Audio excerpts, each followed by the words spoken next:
Students, in our previous class, we read some words and their meanings. And now our next word is mystery.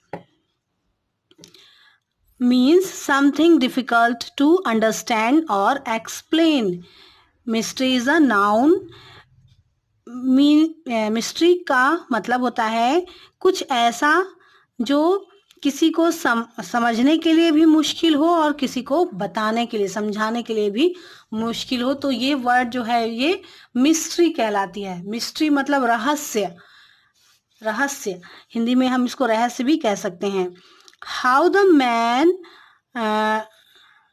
Disappeared is still a mystery to me. कि कोई इंसान, कोई आदमी किस तरह से ऐसे गायब हो गया तुरंत, ये मेरे लिए एक मिस्ट्री है। जैसे कि मैजिशियन जो होते हैं वो किसी को भी गायब कर देते हैं, है ना, डिसअपियर कर देते हैं, तो ये एक मिस्ट्री होती है हम सब के लिए कि किस तरह से उन्होंने ऐसा किया। Next word is noise. It is a noun. Noise is a loud unpleasant sound. Noise का अर्थ होता है शोर, बहुत जोर से जो शोर होती है, आवाज होती है जिसको हम पसंद नहीं करते, जो हम सुनना नहीं चाहते, तो ये नॉइस इसके लिए एक वर्ड है। The boy cried and made a lot of noise. तो एक बॉय जो है वो बहुत जोरों से रो रहा था और बहुत तेज शोर कर रहा था, तो ये नॉइस कहलाएगा। फिर है OWE verb।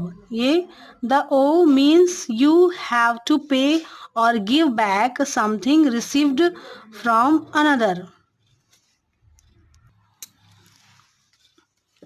To owe means you have to pay or give back something received from another.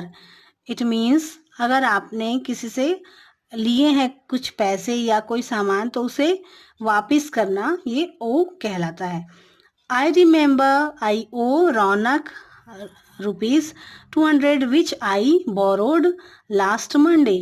कि मुझे याद है कि मैंने रौनक से 200 लिया था और मुझे उसे लौटाना है, जो मैंने लास्ट मंडे लिया था।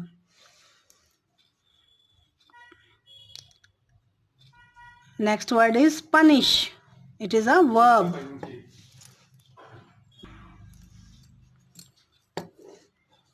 Next word is punish. It is a verb. If someone breaks some rule or law, then that person has to suffer from the mistake. अगर आप कोई रूल तोड़ते हैं या फिर कोई कानून तोड़ते हैं तो फिर उसको जो भी पर्सन है उसको अपनी गलतियों के लिए सजा जो है वो मिलती है और उसे सजा को पूरी करना पड़ता है, काटना पड़ता है। I will punish you for not doing your work. Go and stand there said the teacher to Ajay. तो मैंने तुम्हें सजा दी है किस चीज के लिए, कि तुमने अपना वर्क नहीं कंप्लीट किया। गो एंड स्टैंड हियर, वहां जाओ और वहां पर जाकर खड़े हो जाओ। Said the teacher to Ajay, teacher ने अजय से ये कहा। अजय को पनिशमेंट दिया, टीचर ने पनिश किया।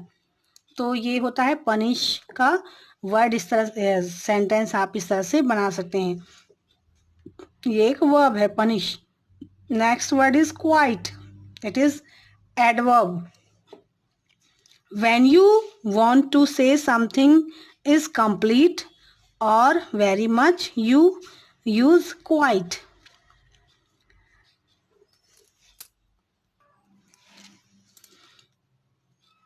अगर आप किसी से कुछ कहना चाहते हैं और आपने पूरी तरह से कह दिया अपनी बात को, तो यहाँ पर हम इस शब्द के लिए, इस बात के लिए क्वाइट कह सकते हैं।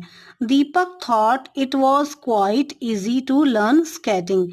तो दीपक के लिए लगता है कि ये सर्वथा बहुत ज़्यादा इजी है कि हम स्केटिंग सीखना बहुत इजी है, ये दीपक के लिए लगता है। तो ये मतलब हमेशा बहुत इजी है, सर्वथा हमेशा इजी है, इसके लिए हमेशा या सर्वथा के लिए यूज होता है quite word. Next word is rush. It is adverb. means to go somewhere or do something very quickly.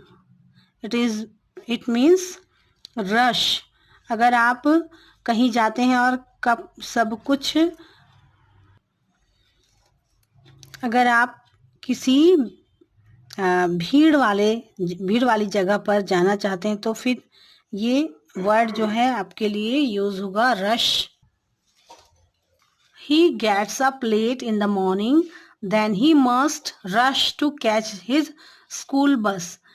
अगर वह लेट उठता है सुबह तो उसे भीड़ को क्रॉस करना होगा अपने स्कूल बस को कैच करने के लिए, या फिर उसको बहुत जल्दी करना होगा अपने स्कूल बस को पकड़ने के लिए या स्कूल बस को कैच करने के लिए. तो ये होगा आपका रश मीनिंग बहुत जल्दी में या फिर भीड़ को चीरते हुए.